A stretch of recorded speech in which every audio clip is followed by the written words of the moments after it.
of them to come up with at least 3 practical things they would like to see, either themselves, commitments they would like to make either for themselves or for us as an organization, as a group of people to move forward over the next year. So we will wait to see what those practical outcomes are. But much more importantly, I think the idea is to, irrespective of what comes out of those outcomes, is to sustain the momentum that we've developed out of this conference.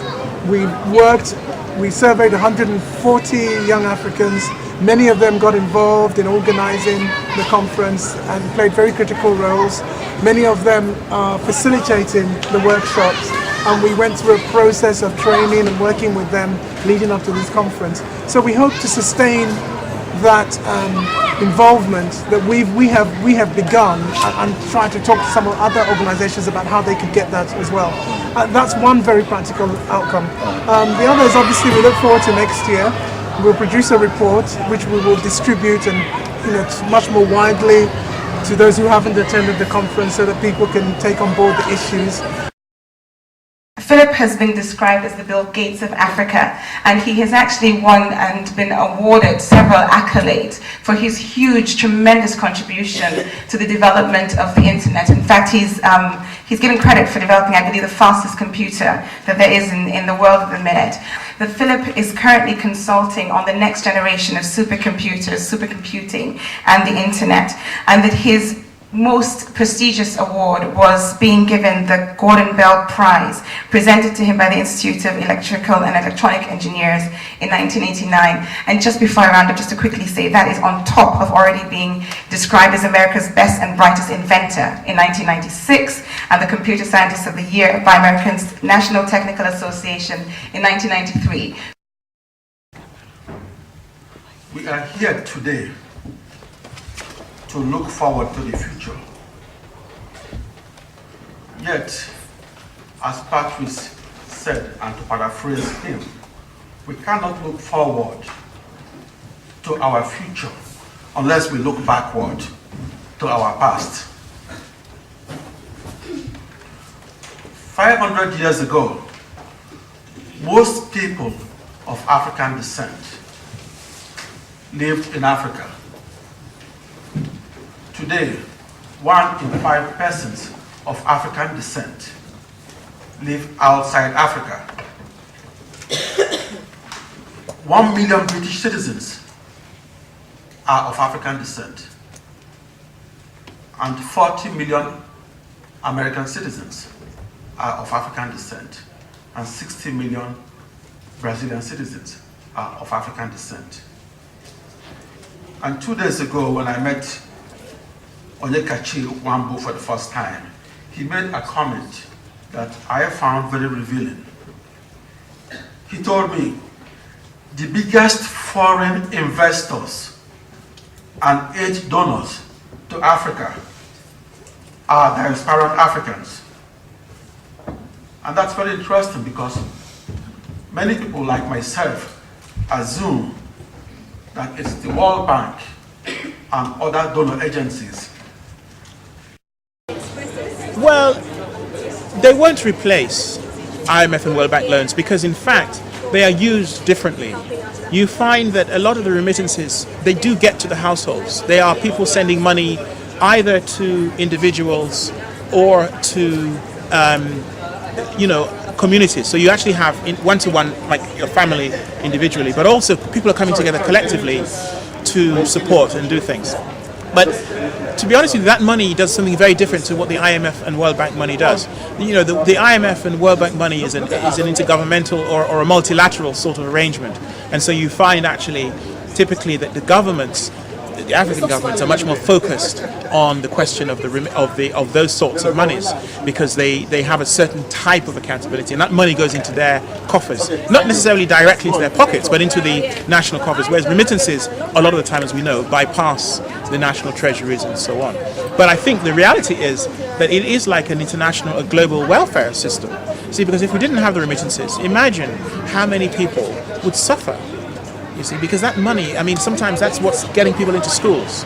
That's what's actually enabling people to buy food. That's what's enabling people to actually participate in society and to survive. And that is critical, and that's not coming from the government. There's no welfare state in Africa, or very few African countries have a welfare state. So these are two separate types of monies, but they're both important. I suppose what we would say is that remittances, for the limited amount of money that the World Bank and the IMF and even the bilateral donors offer, they get enormous amount of influence.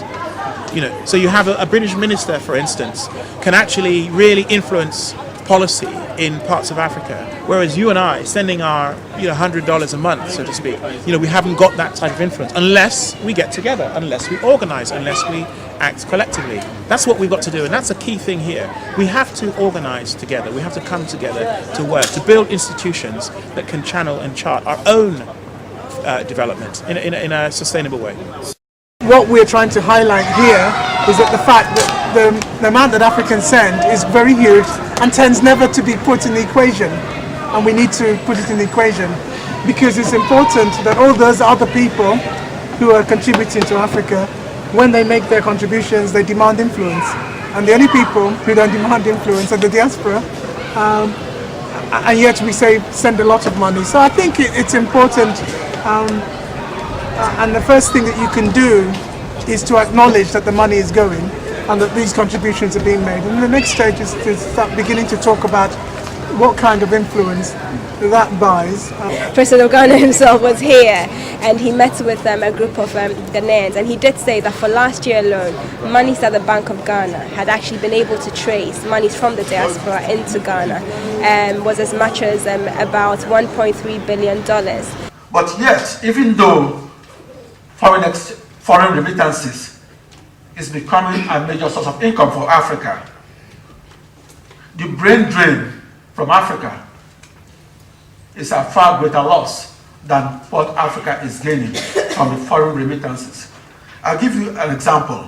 Many of my Nigerian friends in the US that I know who are nurses working in the IT field typically send like $300 a month to their mom and dad in Nigeria. But yet, that is a small fraction of the potential contribution they will be doing if they were to be working in Nigeria. According to the United Nations, the average African professional in the United States contribute about $150,000 a year to the US economy. And when you compare $150,000 a year, that is almost 100 times greater than $300 a month many people are remitting. So the issue of brain drain is a far more serious one than it creates a greater loss to Africa than what Africa is gaining through foreign remittances from Africans in the diaspora. If you look at Kenya, the top Kenyan scholars are outside Kenya. Ali Mazuri and the writer Ngugi wa Thiong'o, they both live and work in New York City. And the same thing with Congolese soukous musicians. Most of them, you will find more of them in Paris than in Kinshasa. And yet, we don't fully address this problem in Africa, in the New African Union's NEPAD, which is essentially a document about reform and trade. NEPAD focuses on reform and trade, and in the midst of that lengthy document, we tend to forget what is the root of the problem that we have in Africa. And the root of the problem is education and knowledge, especially the lack of technological knowledge. A consequence of the lack of technological knowledge in Africa is that we have a constant capital flight from Africa to the Western world. Nigeria exports crude petroleum only to import refined petroleum. Africa exports raw steel only to import steel products such as car. The only difference between raw steel and steel product is brain power. but they're essentially the